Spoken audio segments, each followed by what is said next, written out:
Salut à tous les amis, j'espère que vous allez bien, c'est Florian Gare, on se retrouve aujourd'hui pour une nouvelle vidéo. Les amis, on est dans l'abbaye royale du Moncel, située à Pontpoint dans l'Oise. Donc c'est un lieu de réception, donc voilà, c'est vraiment un lieu que vous pouvez choisir pour votre mariage.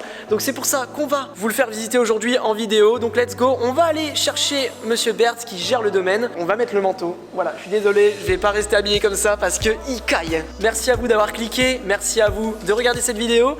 Et voilà, on va vous faire visiter un petit peu l'abbaye, il y a des endroits super sympas dans les sous-sols, dans les celliers, franchement c'est incroyable. Il me semble que c'est classé, d'ailleurs ils vont tout nous dire. On commence la vidéo, on met le manteau et let's go.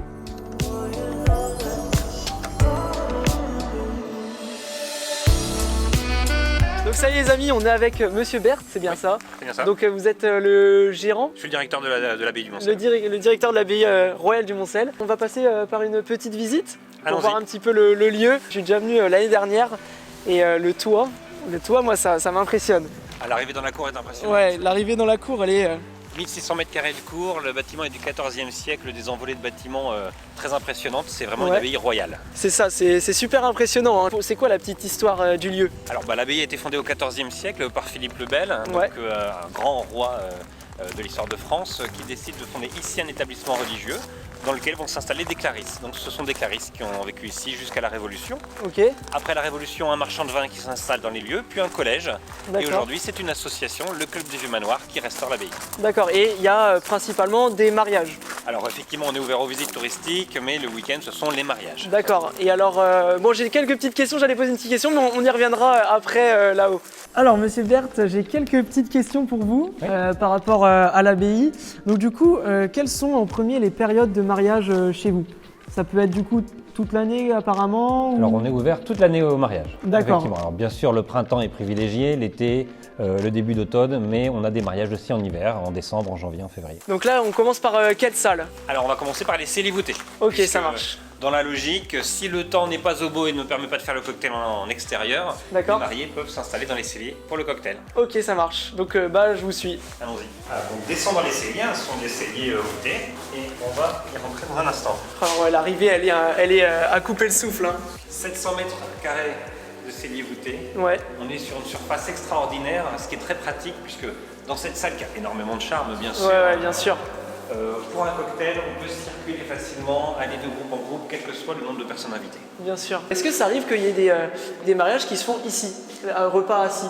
Alors oui, effectivement, parfois ce sont des choix, un coup de cœur pour la salle, une ambiance particulière qui est recherchée, quelque chose de très original, on peut faire le repas dans la salle. Et il peut y avoir combien de personnes au total ici? On peut monter à 500 personnes en repas assis. 500 personnes, c'est incroyable. Ça fait quoi? Ça fait 4 rangées du coup? On fait jusqu'à 4 rangées de tables, effectivement. Alors là, effectivement, 500 personnes, ça commence à être bien rempli. Ouais, bien sûr. Mais on peut circuler quand même entre les tables sans avoir à se resserrer. D'accord, mais en tout cas, ouais, le sol avec les voûtes et tout, c'est incroyable. C'est impressionnant. Hein. Et c'est quoi? C'est classé, j'imagine? L'abbaye est classée monument historique. Ouais. Comme vous avez dit, la salle du bal et cellier qu'on voit juste ici en vidéo, elle se chauffe très bien. Ah voilà, avec les celliers voûtés pour le cocktail et cette salle-ci aussi qui se chauffe bien, on a deux salles différentes et donc un mariage intégralement à l'intérieur en hiver. D'accord, ok, super. D'accord, donc pour l'été, vous conseillez la salle du haut qu'on ira voir juste après. Oui. Et pour l'hiver, la salle du bal et cellier où on se trouve actuellement. C'est un cadre magnifique. Ouais, c'est ça. Ok, ça marche. Petit conseil du directeur, ok, ça marche, on note. Gros avantage du site, c'est que comme il y a exclusivité des lieux, les mariés peuvent réserver la salle au dernier moment. D'accord. Partir du principe qu'il fera beau, faire le cocktail en extérieur et prendre cette salle au tout dernier moment quand on se rend compte que la météo n'est pas là. Ok, bah justement c'était une de mes questions, est-ce que le domaine est réservé exclusivement aux mariés ou est-ce qu'il peut y avoir plusieurs mariages dans le week-end? Non, jamais. C'est qu'un mariage. L'exclusivité, c'est quand même plus agréable. Ok. Pour les mariés, c'est leur journée. Bien sûr, ok, ça marche. Bon, bah très bien. Combien de temps en avance il faut s'y prendre pour réserver un mariage chez vous? Est-ce que le domaine est vraiment beaucoup pris ou par rapport aux futurs mariés qui vont regarder la vidéo, ils se disent ok j'aime bien ce lieu, mon mariage il est dans un an, est-ce que le domaine va être potentiellement pris? Combien de temps en avance? Évidemment, si c'est une date unique au mois de juin, j'invite à s'y prendre très trop à l'avance, quasiment 2 ans. Quasiment 2 ans. Pour le mois de juin, oui. Pour le mois de juin. Si les mariés ont plus de souplesse, qui sont au printemps, 1 an avant, c'est le maximum pour avoir encore du choix. D'accord. Après, des mariages en semaine qui sont assez rares mais qui arrivent ou bien hors saison, on peut s'y prendre jusqu'à 8 mois à l'avance. C'est incroyable. Puis là-bas, il me semble que c'est l'espace traiteur, hein, c'est ça? Voilà, le traiteur va s'installer de ce côté-là puisqu'il a un accès à l'eau, l'électricité, des prises de force. D'accord, ok, ça marche. Donc là on part sur la deuxième salle qui est à l'étage. Voilà, la salle capitulaire au rez-de-chaussée, qui est aussi utilisable pour les cocktails. D'accord. Voilà. La cour le cloître pour le cocktail, première option. Deuxième option, les celliers voûtés pour le mauvais temps ou alors le repas d'hiver. D'accord. Troisième option, troisième possibilité, la salle capitulaire.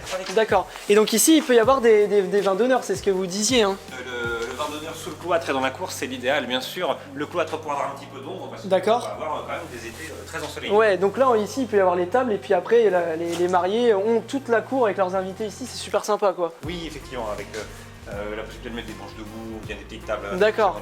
Ouais, niveau déco et tout, il y a de la place quoi. Il y a de quoi faire. Il y a de la marge. Ouais, ça marche. Et ça fait combien de temps que vous faites des mariages dans le domaine, dans l'abbaye? Alors moi ça fait 18 ans que je suis là et l'abbaye du Moncel accueille des mariages depuis plus de 30 ans. Donc, depuis plus de 30 ans. Ça fait un moment que le site est prévu pour. Lors de la restauration, c'est ce qui a été prévu comme activité pour faire vivre le monument, c'est d'accueillir des réceptions. Bien sûr. Donc ouais, il y a eu combien de mariages en tout? En 30-35 mariages par an depuis 30 ans, oui, ça fait une paire de mariages. Le calcul s'affiche tout de suite à l'écran. Arnaud, t'as intérêt à gérer là. Donc là, vous nous emmenez dans une autre salle. Nouvelle salle, la salle capitulaire. On est en rez-de-chaussée, on donne directement sur la cour. D'accord. Ça va permettre d'avoir une solution à mi-chemin entre l'intérieur et l'extérieur pour le cocktail. D'accord, ah oui, parce que là, du coup, on peut ouvrir, c'est ça? Oui. On passe directement par là, par la porte centrale, et vous avez une partie du cocktail en intérieur et une partie en extérieur. D'accord. C'est même très utile pour les journées de canicule en été. Ah oui, parce que la pièce est fraîche. La pièce est fraîche, effectivement, par rapport à la cour qui est très chaude. D'accord. Donc voilà, une solution où, quand le temps est incertain, on a toujours la luminosité, on a toujours la présence de l'extérieur, mais on est quand même protégé. D'accord, ok, ça marche. Je sais pas comment ça s'appelle exactement. Alors ça, ce sont des stalles, ce sont les anciennes chaises pour les sœurs qui vivaient ici. D'accord. Effectivement, et juste au-dessus, les vitraux, donc, qui sont bien sûr lumineux en été. Ouais, c'est ça, il y a vraiment tout le charme de la pièce, ça donne vraiment une atmosphère particulière quoi, quand on fait le cocktail ici, ouais, c'est super sympa. Un monument du Moyen-Âge. Il y a même des écritures là, c'est écrit en quoi? En ancien français du XVIIe siècle. Ah ouais, d'accord. C'est vrai que là, il y a plein de possibilités, genre les mariés qui ont vraiment réservé le domaine, ils peuvent vraiment... Il y a plusieurs pièces proposées quoi, c'est vraiment... moduler l'événement en fonction des besoins, des envies, effectivement. C'est une salle qui, par exemple, en hiver peut être utilisée aussi en tant que vestiaire, puisqu'un vestiaire pour 200-300 personnes, ça représente un volume quand même conséquent. Et donc ça fait un vestiaire en plus qui n'est pas dans la salle principale, la salle du repas. Ouais, ok, ça marche. Petite question un peu folle, quelle est la chose la plus extraordinaire que vous avez vue lors d'un mariage chez vous? Alors pour les mariages, l'animation c'est la limite de l'imagination. Donc les mariés vont voir cet événement de façon très différente, soit très très dansant pour certains, le repas est secondaire, soit quelque chose qui est vraiment très porté sur le repas, le temps en famille, soit la soirée est importante, soit l'avant.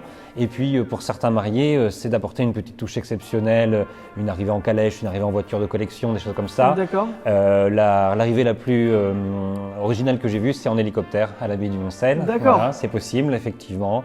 On a eu des manèges, on a eu des animaux aussi qui sont venus, puisque des mariés ont fait faire des tours d'éléphants à leurs invités dans la cour de l'abbaye. Il y a déjà eu des éléphants ici? Il y a eu un éléphant dans la cour de l'abbaye, effectivement. C'est incroyable. Est-ce qu'il y a des vidéos de ce moment de l'éléphant ou de l'hélicoptère? J'ai quelques photos de ce jour-là, effectivement. Est-ce que c'est possible de les avoir? Je peux vous donner, oui, je peux vous donner les... Alors l'hélicoptère c'est vraiment très mauvais, donc je peux pas, enfin je peux voilà, vous donner, mais voilà.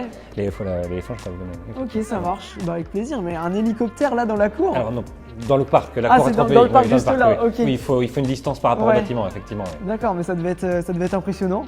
Oui, c'était original, très original. Il y avait une justification par rapport au marié qui était pilote, bien sûr. D'accord. Il y avait une raison pour ce choix. Souvent il y a un rapport avec le métier, souvent.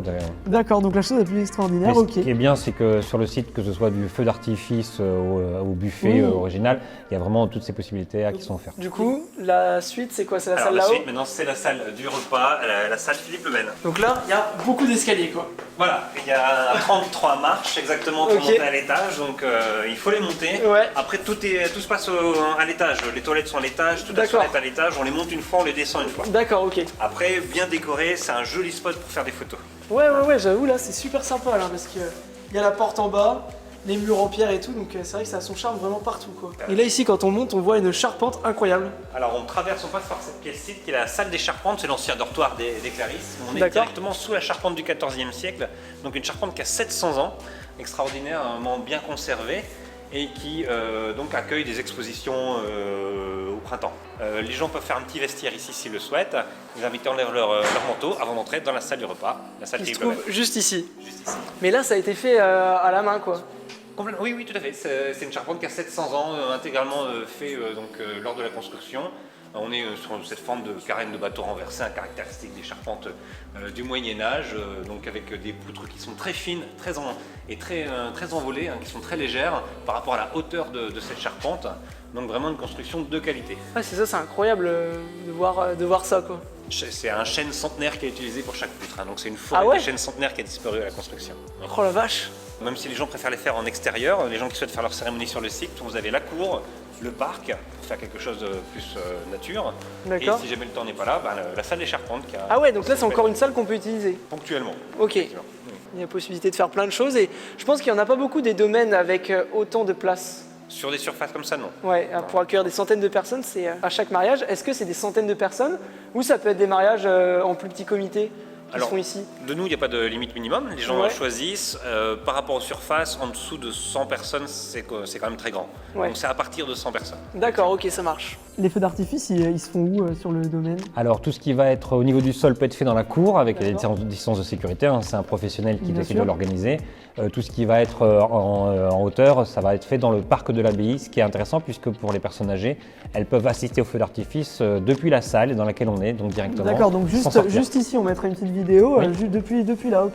Voilà. C'est là où il y avait en fait l'ancien château, non? Où il y a des ruines? Là où, à côté des vestiges du château, oui, tout à fait. D'accord. Puisque autour de l'abbaye, il y a un parc de 6 hectares et un mur d'enceinte. Donc il n'y a aucun passage sur le site, on peut faire ce qu'on veut. D'accord, ok, ça marche. Donc ouais, les mariés, s'ils veulent un domaine assez libre, sans restriction de bruit ou quelque chose, c'est vraiment le lieu où ils seront pas embêtés, quoi. Voilà, il n'y a pas de limitateur de bruit, les voisins sont loin, donc on reste sur des volumes de mariage, mais effectivement, il n'y a pas de choses comme ça. Les mariés sont libres, avec notre accord et en discussion bien sûr, de faire vraiment beaucoup de choses différentes sur le site. Donc, du coup, parlez-nous de cette salle. Alors la salle Philippe Lebel, 400 mètres carrés. Donc pareil, repas jusqu'à 300 personnes, tous les invités dans la même pièce. C'est ça qui est intéressant sur le site, c'est que même avec des capacités importantes, tous les participants vont vivre le même événement. D'accord. Pas une salle principale, des salles secondaires, et elle est assez grande également pour avoir et les tables et la piste de danse. D'accord, oui. C'est vrai qu'elle se fait vraiment en long. Les poutres apparentes avec le plafond rouge et tout, c'est super sympa. Ouais. C'est une salle qui a énormément de charme, effectivement, qui reste assez neutre pour qu'elle puisse être facilement personnalisée. Ouais. Si les mariés ont une thématique ou bien une couleur de fleurs qu'ils veulent mettre en avant, c'est facile à faire. Elle est assez grande pour qu'il y ait des animations qui soient faites sans qu'on ait besoin de bouger les tables. C'est ça. Et même les murs, là, on peut les mettre en lumière avec des projecteurs s'il y a un thème particulier. Non, c'est vrai que c'est super sympa. On retrouve des vitraux encore là-bas. D'ailleurs, on s'est permis de mettre les murs en lumière. Et ça rend très bien, effectivement. Et puis toujours, du coup, par là, la partie toilette, l'espace traiteur, etc. Quoi. Voilà, il n'y a plus besoin de descendre les escaliers, etc. Pour les personnes âgées, on monte l'escalier une fois, on le descend une fois. D'accord. C'est plus pratique. Ok, super. Sur le site, l'avantage également, c'est qu'il y a un agent de sécurité à l'entrée du site, donc un gardien en tenue, qui va filtrer les entrées, ce qui permet aux mariés d'être sûrs qu'il n'y a que eux et leurs invités qui rentrent sur le site. D'accord. Le parking est à l'intérieur également, donc pas de parking extérieur pour les véhicules. Ils sont garés dans le site, donc pareil, sécurité pour les véhicules. D'accord. Le nettoyage également des salles est assuré par nos soins, donc les mariés en fin de réception vont juste reprendre leur décoration et quitter les lieux. Bien sûr, ok, super. C'est agréable. Il n'y a pas de logements sur le site qui sont possibles. D'accord. Par contre, vous avez un large choix de chambres d'hôtes, de gîtes à 5 minutes en voiture et des appart-hôtels à 5 minutes à pied pour les gens qui ne voudraient pas reprendre leur voiture. D'accord, oui, c'est vrai qu'on est proche des grands axes et des grandes villes dans l'Oise. Là, on a Pompon, on a Compiègne qui est pas très loin. Oui. Et puis en vrai, Senlis, c'est pas non plus. Non, Senlis, c'est juste à côté. Il y a même une gare à 10 minutes à pied accessible. Donc pour les invités qui feraient une nuit blanche, ils peuvent reprendre le train le dimanche matin pour les plus Paris. Courageux. Pour les plus courageux. Ok, d'accord. Pour ceux qui bossent le lendemain, qui n'ont pas peur. Voilà. Bon, pas le marier, j'espère. Hein. je leur souhaite. Ok, ça marche. Bah écoutez, je vous remercie déjà de nous avoir accueillis dans l'abbaye pour tourner des vidéos. Avec plaisir. Et je vous remercie de nous avoir présenté l'abbaye. Franchement, c'était super sympa. Et un des domaines les plus originaux, je dirais. Les salles sont incroyables. Hein. Donc merci à vous. Merci à vous d'être venus, ça nous fait plaisir que vous ayez pensé à nous. Merci beaucoup. Les amis, du coup, on se retrouve la semaine prochaine pour une nouvelle vidéo. N'hésitez pas à vous abonner à la chaîne YouTube, à activer la cloche, à mettre un gros pouce en l'air et aussi à partager cette vidéo pour les futurs mariés qui pourraient être intéressés par la chaîne YouTube. Donc voilà, moi je vous dis à la semaine prochaine et encore merci à vous, à l'Abbaye Royale du Moncel. N'hésitez pas à aller voir, ça fait juste ici et toutes les infos sont dans la description. Voilà, à la semaine prochaine, ciao!